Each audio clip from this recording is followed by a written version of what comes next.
بلکہ میں نے کیا کہنا ہے، آج تو اخبارات جو ہیں نا وہ لیڈنگ سٹوریز بھری پڑی ہیں، اور سب سے اہم بات یہ ہے کہ آپ کا تجزیہ بڑا آج اہمیت کا حامل ہوگا۔ نواز شریف صاحب کو اشتہاری قرار دے دیا عدالت نے، اور ریفرنسز ہیں العزیزیہ اور ایون فیلڈ، اور تحریری فیصلہ آج جاری کرنا ہے، یعنی آج جاری ہوگا۔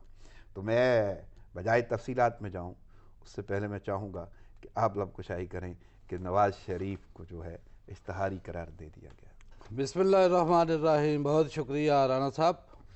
اشتہاری تو یہ پہلے ہی تھے، نیب عدالت پہلے ہی ان کو اشتہاری قرار دے چکی تھی۔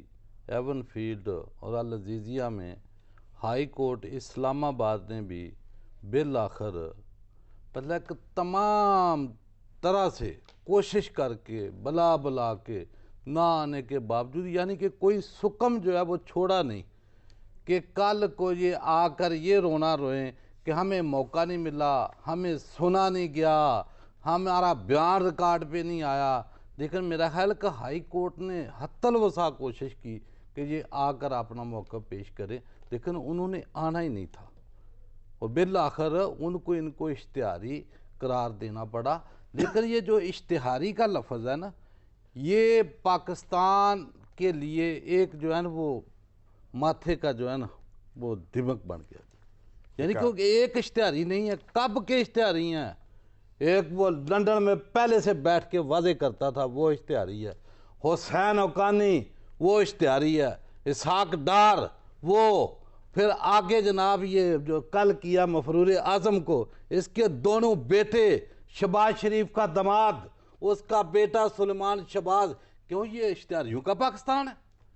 برامدہ بگٹی جو باہر بیٹھ کر جو ہے نا پاکستان کے لیے تمام لوگ جو ہے وہ سازش کر رہے ہیں، اور یہاں ہم لکھ دیتے ہیں اور بڑے خوش ہو جاتے ہیں کہ آج اس کو اشتہاری قرار دے دیا۔ میرا خیال ہے یہ تمام عناداروں کو سوچنا چاہیے کہ یہ اس طریقے کے عناصر، کرپٹ عناصر باہر جا کر جو ہے نا وہ ملک کی ذلت کا باعث بن رہے ہیں اور ملک کے اوپر سازشیں کر رہے ہیں۔ ان کو بھیجنے والے، ان کے فیسیلیٹیٹر۔ مولانا صاحب، اسلام آباد کی عدالت، ہائی کورٹ اور باقی اشتہاری تو پہلے بھی بہت ہوتے ہیں اور آنے والے وقتوں میں بھی نظر آئیں گے، لیکن نواز شریف کے ساتھ ٹائٹل تو جڑا ہوا ہے نا وزارت عظمیٰ کا، اور سابق یعنی 3 بار کے وزیر اعظم، تو اس حوالے سے پھر کیا کہیں گے آپ؟ رانا صاحب بات یہ ہے کہ وزیر اعظم کے ٹائٹل کے اوپر تو اس کو اشتہاری نہیں کیا جا رہا، اس کو کرپشن کے اوپر اشتہاری کیا جا رہا کہ تم کرپٹ ہو، تم نے ملک کا مال لوٹا ہے۔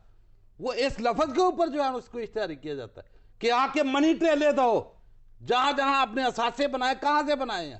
اس کو اس وجہ سے تو نہیں بنایا کہ آپ کو 3 دفعہ وزیر اعظم رہے ہیں تو اس لیے آپ کو اشتہاری کیا جا رہا ہے۔ میں جانتا تو میں بھی یہی ہوں، لیکن میرا پوچھنے کا مقصد یہ تھا کہ ان کے ساتھ جب اشتہاری لگا جو 3 بار کے وزیر اعظم تھے، تو اس کا امپیکٹ، امیج، وہ کیسے دیکھ رہے ہیں آپ؟ یہ دیکھیں امپیکٹ ان کا پہلے ساخ کیا ہے، یعنی کہ منافق کی 3 نشانی ہیں کہ جب بات کرے گا تو جھوٹ بولے گا، اس کے پاس اگر امانت رکھی جائے گی تو امانت میں خیانت کرے گا، اگر وعدہ کرے گا تو وعدہ خلافی کرے گا۔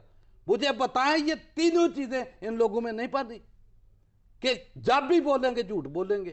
پورے ملک کی امانت ان کے پاس تھی، خزانے ان کے پاس تھے، ملک کو انہوں نے کنگال کر دیا اور اپنے امپائر بنا کے اپنی اولادوں کو ٹریلین کا انہوں نے مالک بنا دیا۔ یہ امانت میں خیانت نہیں تھی؟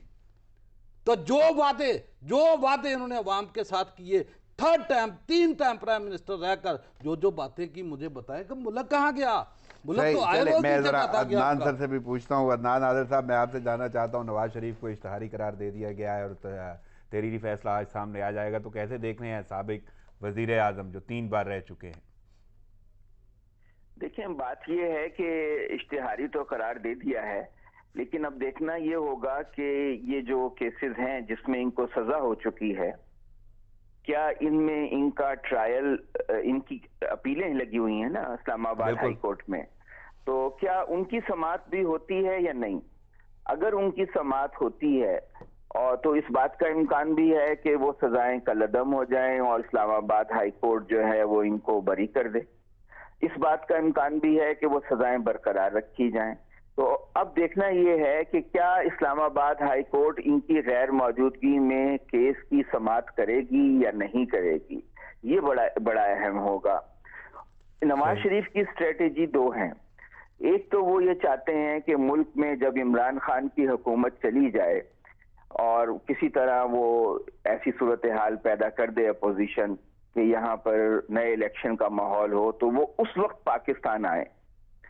اور ظاہر ہے جب وہ پاکستان آئیں گے وہ قانونی طور پہ اشتہاری ہیں تو پہلے انہیں گرفتاری دینی پڑے گی, بعد میں ان کی ضمانت وغیرہ ہو سکتی ہے. لیکن ایک تو کیس میں وہ سزا کاٹ ہی رہے ہیں. اچھا, دوسرا ان کی اسٹریٹجی یہ ہے کہ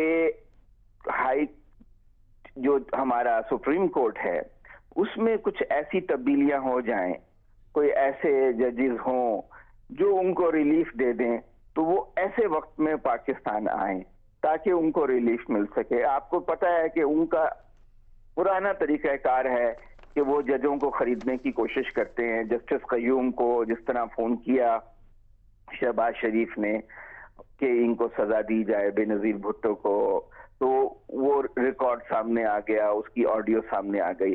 اسی طرح سجاد علی شاہ جب چیف جسٹس تھے تو ان کو ہٹانے کے لیے کس طرح سپریم کورٹ میں بغاوت کرائی گئی, سپریم کورٹ پہ نون لیگ نے حملہ کیا, وہ بھی سب کے سامنے ہے. تو جب تک یہ دو صورتحال یعنی دو صورتیں سامنے نہیں آتی اس وقت تک نواز شریف جو ہے وہ ملک میں واپس نہیں آئیں گے. ہاں, اشتہاری آپ نے انہیں قرار دے دیا ہے آپ کی کورٹ نے, تو اس سے ان کی ذات پہ کوئی اثر نہیں پڑتا, کیونکہ یہ لوگ کہتے ہیں عزت آنی جانی چیز ہے, آدمی کو ڈھیٹ ہونا چاہیے. تو سیاست پھر کہاں دیکھ رہے ہیں ان کی؟ میرے خیال میں تو نواز شریف کی سیاست کو حالیہ دو واقعات سے جھٹکا لگا ہے. ایک اسحاق ڈار کا جو انٹرویو بی بی سی پہ ہوا اس سے انہیں بہت شرمندگی اور سبکی کا سامنا کرنا پڑا ہے, کیونکہ وہ سراسر جھوٹ بولتے رہے اور ان کے پاس کوئی تسلی بخش جواب نہیں تھے. عوام میں اس کا اچھا تاثر نہیں گیا. اور دوسرے یہ جو نواز شریف کو اسلام آباد ہائی کورٹ نے اشتہاری قرار دیا ہے, اس سے ایک بڑا طبقہ جو ہے, میں نہیں کہتا کہ سارے سپورٹر, لیکن ایک خاص حد تک ان کی ساکھ جو ہے مزید خراب ہوئی ہے. تو ان کی سیاست کو بھی نقصان ہوگا. جلسے جلوس تو وہ کرتے رہیں گے. سینٹرل پنجاب میں ان کی ایک فالوئنگ اچھی خاصی ہے, اور جلسے تو آپ دیکھیں نا, جب ایک پارٹی 1.25 کروڑ ووٹ لے سکتی ہے تو کیا وہ 50,000 آدمی اکٹھے نہیں کر سکتی, جبکہ اس کے پاس کروڑوں روپے ہیں. تو وہ تو جلسے جلوس کریں گے. کوشش اگر وہ جلسے جلوس کرتے رہتے ہیں اور حکومت پینک نہیں کرتی ہے تو پھر حکومت کو تو کوئی نقصان نہیں ہوگا. ہاں, ایک ماحول سیاسی فضا گرم رہے گی, میڈیا کھیلتی رہے گی اپوزیشن. صحیح. تو اور شہباز شریف اور حمزہ کی پرول پر رہائی کا آج آخری دن ہے, یعنی یہ ایڈیشنل انہیں دن دیا گیا ہے, لیکن واپس جانا ہے. تو کیا دیکھ رہے ہیں کہ کیا کوئی اس سے فرق پڑا, ایک تو ان کی رہائی سے اور دوبارہ وہ واپس جا رہے ہیں؟ نہیں, اس سے کوئی بالکل ہی غیر اہم واقعہ ہے. ظاہر ہے ایک انسانی ہمدردی کا مسئلہ تھا, ان کی والدہ اور دادی کا انتقال ہوا تھا, چھوڑنا تو حکومت کو تھا ہی. تو اور وہ ان کو چونکہ وہ وی آئی پیز ہیں تو 5-6 دن کے لیے ان کو رہائی مل گئی. عام آدمی ہوتا تو 24 گھنٹے کے لیے رہائی ملتی. اس کا کوئی خاص امپیکٹ میرے خیال میں نہیں ہوگا. اور ماڑا صاحب آپ کیسے دیکھ رہے ہیں شہباز شریف اور حمزہ شہباز کی پیرول پر رہائی؟ دیکھیں جی, پیرول پہ رہائی کے اوپر تو پہلے بات ہم کر چکے ہیں کہ ان کو 5 دن کے لیے ملی. عام پاکستانی جو اس ملک میں جو ہے محنت مزدوری کرتا ہے اس کو عدنان صاحب والی بات کے 24 گھنٹے ملتی. یعنی کہ وہ نظر آ گیا کہ جس کے متعلق عمران خان صاحب کہتے تھے کہ 2 نہیں 1 پاکستان, لیکن آج پیرول نے ثابت کر دیا کہ نہیں 2 ہی پاکستان. بڑوں کے لیے الگ ہے, غریبوں کے لیے الگ ہے. اور ایک دن کی قانون شاید اجازت دیتا ہو, قانون کلاس کے حوالے. میں تو وہی گزارش کر رہا ہوں کہ قانون انہی کے لیے اجازتیں ہیں ساری, کہ اگر مریم نواز کے لیے پرائم منسٹر آف پاکستان کے منہ سے الفاظ نکلتے ہیں تو کیا کہ یہ جو بیان دے رہی ہیں جو بیل پہ ہیں تو یہ عورت ہے, تو یہ جو باقی جیلوں میں ہیں وہ عورتوں کی طرف کسی کی توجہ نہیں ہے. نہیں تو جیل تو انہیں بھی لے جایا گیا. یہ بھی تو مجرم ہے نا, یہ تو ان کا کہنا ہے کہ انہیں اس وقت بھی لے جایا گیا. ضمانت کے اوپر ہے, تو اس کے لیے جو ہے وہ سارے قانون. اور غریب عورتیں جن کے جا کے گناہ جرم بھی آپ دیکھیں تو معمولی جرائم میں جو ہے وہ بند ہوں گی, ان کے لیے کوئی قانون حرکت میں نہیں آتا. میں یہ کہتا ہوں, میں نے تو اس دن بھی کہا کہ پیرول پہ چھوڑو، جتنے دن ان کو چھوڑو کہ ہر غریب کو اتنا ہی حق ملے. ہم یہ نہیں چاہتے نہ چھوڑو. تو یہ جو بھی انہوں نے درخواست دی 5 دن کے بعد بھی کہ جناب ایکسٹریکشن کی جائے، میرا خیال ہے حکومت پنجاب نے 1 دن کی تصحیح کر دی. تو 1 دن کی تصحیح میں ظاہر ہے ابھی جیسے بورڈ کا وہ جاتی عمرہ ابھی تو سیاسی وہ پناہ گاہ ہے انہوں نے کی، تو اس میں سارا جوڑ توڑ جو ہوئے، جو ملاقاتیں ہوئیں، ملاقاتوں کے اندر سیاست جو ہے نا، پھر بیانات صحافیوں کے ساتھ کہ جناب نیشنل ڈائلاگ ہونے چاہیے، یعنی کہ پی ڈی ایم کا ایجنڈا کچھ اور ہے، وہ ڈائلاگ کی طرف نہیں جاتے. جو باہر بیٹھے ہیں مفرور اعظم وہ کہتے ہیں کوئی بندہ بات نہیں کرے گا، یعنی کہ اس کا جو ہے نا ایجنڈا الگ ہو گیا. یعنی کہ یہ تو چیزیں سامنے آ گئی. پھر چودھری نثار صاحب جاتے ہیں، ان سے ملاقاتیں ہوتی ہیں، اس کی مریم نواز کو بڑی تکلیف ہوتی ہے کہ جناب یہ پتہ نہیں کیا باتیں ہو رہی ہیں. یار یہ ان کے ناپسندیدہ لوگوں میں چودھری نثار نے کہ جس نے کہا تھا کہ یہ مریم نواز کی جو ہے نا وہ قیادت مجھے قبول نہیں، میں اس کے پیچھے کھڑا نہیں ہوں گا. تو ظاہر ہے اگر وہ جا کر شہباز شریف سے ملتے ہیں تو اس کی تکلیف تو کافی تعزیتاً ملے ہیں، تعزیت کی ہے انہوں نے. آپ کو نہیں لگتا کہ کوئی ایسا معاملہ نہیں ہوگا؟ تو وہ تو گھر والوں کو سوچنا چاہیے نا، باتیں تو وہاں سے نکلتی ہیں. پھر آپ کو لگتا ہے مریم نواز جو ہیں وہ نالا ہے؟ نالا بالکل نالا، کیوں نالا نہیں. چلے میں آگے بڑھتا ہوں. وزیر اعظم عمران خان، ان کی بات کرتے ہیں. انہوں نے خطاب کیا ہے نو منتخب کابینہ سے جی بی کی گلگت بلتستان میں، اور بہت سارے پہلو ہیں لیکن چند ایک پہ ہم گفتگو کریں گے جو لیڈنگ سٹوری ہیں، جو اخبارات کا حصہ ہیں. سب سے پہلے تو نواز شریف اور آصف زرداری پر انہوں نے عذاب آتے دیکھیں، اور ان کا کہنا ہے کہ کبھی وہ جیل جاتے ہیں، کبھی وہ سعودی عرب جاتے ہیں، کبھی لندن چلے جاتے ہیں. تو یہ سارے کے سارے جو محرکات ہیں وہ چوری کا پیسہ بچانے کے لیے ہیں. تو ان کا یہ کہنا ہے کہ انہوں نے ان پر عذاب آتے ہوئے دیکھے ہیں. تو آپ کیسے دیکھ رہے ہیں اس جملے کو؟ دیکھیں بات یہ ہے کہ جہاں تک عذاب کی بات ہے، میں تو یہ سمجھتا ہوں کہ ان لوگوں کی وجہ سے جو جتنے کرپشن کلب کے ممبر ہیں، ان کی وجہ سے پورے پاکستان کے اوپر عذاب ہے.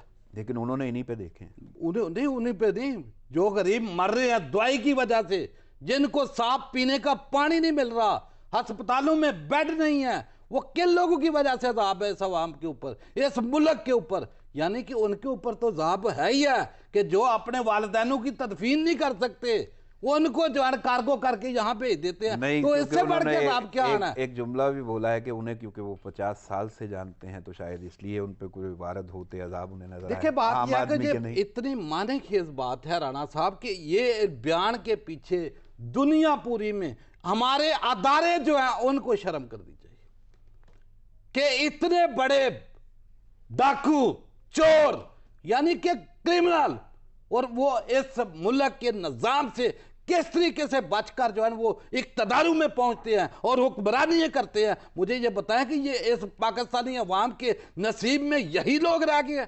کوئی صاف شفاف یہ اداروں کا کام تھا جو سکوٹری کرتے ہیں، الیکشن کمیشن کا کام تھا، عدالتوں کا کام تھا. ان لوگوں کو اگر سزائیں دیتی ہوتی، ان کو نااہل کیا ہوتا تو یہ دوبارہ جو ہے اس ملک کے اوپر حکمرانی نہ کرتے، اور ان کی وجہ سے یہ پاکستان جو ہے وہ عذاب میں مبتلا نہیں ہوتا.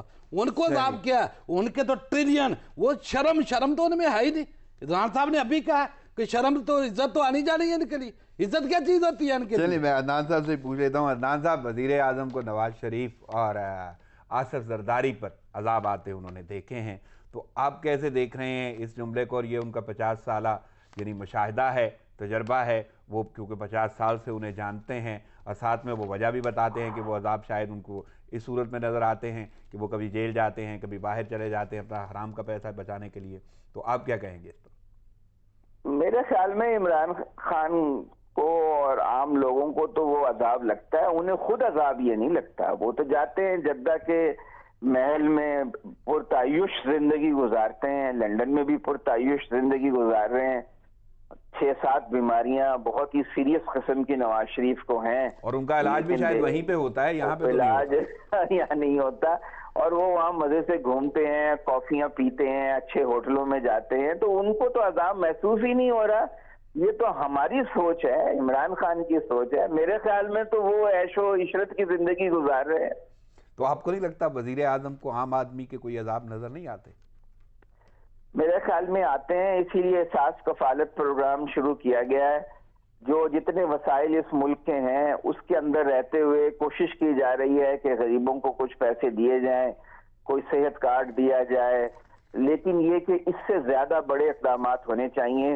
اس ملک میں دولت کی منصفانہ تقسیم جب تک نہیں ہوگی لوگوں کے مسائل کم نہیں ہوں گے. بڑے پیمانے پہ زرعی اصلاحات ہوں, لوگوں کو زمین اتنی دی جائے کہ ایک کنبہ جو ہے اس سے وہ اپنا دال روٹی کھا سکے. یہ جو انتہائی غربت ہے یہ دور نہیں ہو سکتی جب تک دولت کی منصفانہ تقسیم اس ملک میں نہیں ہوگی. یہ چھوٹے چھوٹے اقدامات جو ہیں اس سے صرف اشک شوئی ہو سکتی ہے, کوئی بڑی لوگوں کی تکلیف دور نہیں ہو سکتی. صحیح. عدنان صاحب, وزیر اعظم نے کیونکہ اچھے خاصے تنقیدی باؤنسرز ہیں کل کے خطاب میں ان کے, تو ایک اور اہم معاملہ ہے, ایک انٹرویو ہوا جو زبان زد عام ہے سابق وزیر خزانہ کا, اس پر بھی انہوں نے تنقید کی اور واضح طور پہ انہوں نے بولا ہے کہ اس کو تو بعض سٹریس, پریشانی, بخلاہٹ یعنی ہارٹ اٹیک, ہر قسم کی علامت ظاہر کر دیا ہے. اور ان کا یہ کہنا ہے کہ اگر وہ دیکھ لیں, یعنی وہ ہارٹ اٹیک کہنا تو دور کی بات ہے, لگ رہا تھا کہ ایسے جیسے ہو ہی نہ جائے. تو اس پہ تنقید کیسے دیکھ رہے ہیں جو انٹرویو ہوا اس حوالے سے؟ ایک تو میں آپ کی رائے بھی جاننا چاہوں گا کہ اس انٹرویو کو آپ کیسے دیکھتے ہیں, اور اس کے بعد وزیر اعظم کا بیان. دیکھیں, بات یہ ہے کہ اسحاق ڈار تو ایک انتہائی ڈھیٹ اور غلط بیانی کے ماہر آدمی ہیں. ان کو تو غلط بیانی پہ نوبیل پرائز ملنا چاہیے. وہ حدیبیہ پیپر ملز میں بیان حلفی مجسٹریٹ کے سامنے دے کر بعد میں اس سے مکر گئے تھے. اور آپ یہ دیکھیے کہ ان جو احتساب عدالت ہے اس کے عدالتی ریکارڈ میں موجود ہے کہ ان کی پاکستان میں 13 جائیدادیں ہیں اور بیرون ملک 7 جائیدادیں ہیں. گلبرگ لاہور میں گھر کے علاوہ 7 پلاٹس ہیں, اسلام آباد میں 6 ایکڑ زمین ہے, الفلاح ہاؤسنگ سوسائٹی میں 3 پلاٹ ہیں, 2 کنال کا پلاٹ پارلیمنٹیرین انکلیو میں ہے, سینٹ کوآپریٹو سوسائٹی میں 1 پلاٹ ہے. ان کی اہلیہ کے نام 3 لینڈ کروزر ہیں, 2 مرسیڈیز ہیں, 1 کرولا گاڑی ہے, 6 بینک اکاؤنٹس ہیں. نہیں تو بی بی سی کے سامنے یعنی آپ کو کیا لگتا ہے وہ کون سی معصومیت اور مظلومیت تھی جس میں صرف انہوں نے ایک پر ہی اکتفا کیا ہے اور 7 میں بول دیا وہ بھی ضبط ہو گئی؟ وہ کمپلسیو لائر ہیں, وہ جھوٹ بولے بغیر رہ نہیں سکتے ہیں. وہ ہارڈنڈ کرمنل ہیں. ہارڈنڈ کرمنل وہ ہوتا ہے جس کو اپنے جرم پہ شرمندگی نہیں ہوتی. جو آدمی پہلی بار کسی وجہ سے جرم کر لے وہ شرمندہ ہوتا ہے, لیکن جو بار بار جرم کرتا رہے اس کی وہ شرم ختم ہو جاتی ہے. تو پھر وہ چہرے کے تاثرات جن پہ وزیر اعظم کہہ رہے ہیں اس کو کیسے دیکھ رہے ہیں آپ؟ بس ظاہر ہے کہ وہ پھنس گئے تھے وہاں پر, وہ انہیں اندازہ نہیں تھا کہ ایسے سخت سوالات بھی ہو سکتے ہیں, اور وہ پریشانی تو ان کے چہرے پہ تھی, باڈی لینگویج سے وہ ٹینس لگ رہے تھے. لیکن وہی بات ہے کہ ان کو ان باتوں کا کوئی وہ نہیں ہے. وہ دیکھیں نا, وہ کہہ رہے ہیں کہ اتنے لوگ, درجنوں لوگ ہلاک ہو چکے ہیں نیب کی کسٹڈی میں, ایک بھی نہیں ہوا کسٹڈی میں ہلاک. اگر کوئی ہوا بھی ہے تو آپ کو نہیں لگتا جواب تو دینا ہوگا نا انہیں اس بات کا؟ نہیں, کیا میڈیا کی بات کا کیا جواب ہے؟ یہ تو بی بی سی کو چاہیے کہ پاکستان کے کسی ذمہ دار آدمی کا انٹرویو کرے اور وہ پھر ان کی ساری تفصیلات بتائے. لیکن میڈیا پہ کی ہوئی بات کا کیا, اس پہ کوئی قانونی کارروائی تو ہو نہیں سکتی ہے کہ انہوں نے آن دا ریکارڈ کی ہے نا انہوں نے. جی آن دا ریکارڈ کی ہے. پاکستان آئیں تو پھر ان کی پکڑ ہو سکتی ہے. پاکستان وہ آئیں گے نہیں, اس لیے کہ وہ جو برطانیہ کی حکومت نے ان کو پناہ دی ہوئی ہے, ہمارا ان سے کوئی معاہدہ نہیں ہے مجرموں کی حوالگی کا. مسئلہ یہ ہے کہ یہ لوگ وہ ہیں جو عالمی اسٹیبلشمنٹ کے لیے کام کرتے ہیں. جب یہ پاکستان میں بڑے عہدوں پر ہوتے ہیں تو یہ MI6, CIA اور بڑے بڑے جو طاقتیں ہیں امریکہ, برطانیہ, ان کے مفادات کا تحفظ کرتے ہیں, ان کو فروغ دیتے ہیں. تو جب یہ مشکل میں آتے ہیں تو وہ ان کو پناہ دیتے ہیں. تو ان کو واپس لانا قانونی مسئلہ نہیں, سیاسی مسئلہ ہے.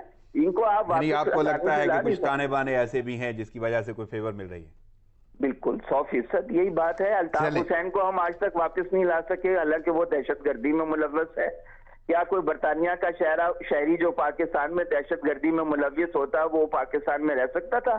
پورا دنیا مل کر ہم پر اقتصادی پابندیاں لگا دیتی اور ہمیں اسے واپس بھیجنا پڑتا. لیکن ہمارے مجرمان جو ہیں وہاں پہ عیش و عشرت کی زندگی گزار رہے ہیں, کیونکہ جب یہ اقتدار میں ہوتے ہیں یہ ان کے لیے کام کرتے ہیں. صحیح. مارلا صاحب, آپ سے میں جاننا چاہوں گا, سابق وزیر خزانہ اسحاق ڈار صاحب نے انٹرویو دیا بی بی سی کو, اور ان کے چہرے کے تاثرات تو زبان زد عام ہیں, بخلاہٹ ہے, سٹ پٹانا, باقی معاملات, اور اسی کا ذکر وزیر اعظم اپنے خطاب میں بھی کر چکے کل. تو آپ کیسے دیکھ رہے ہیں اس انٹرویو کو اور وزیر اعظم کے بیان کو؟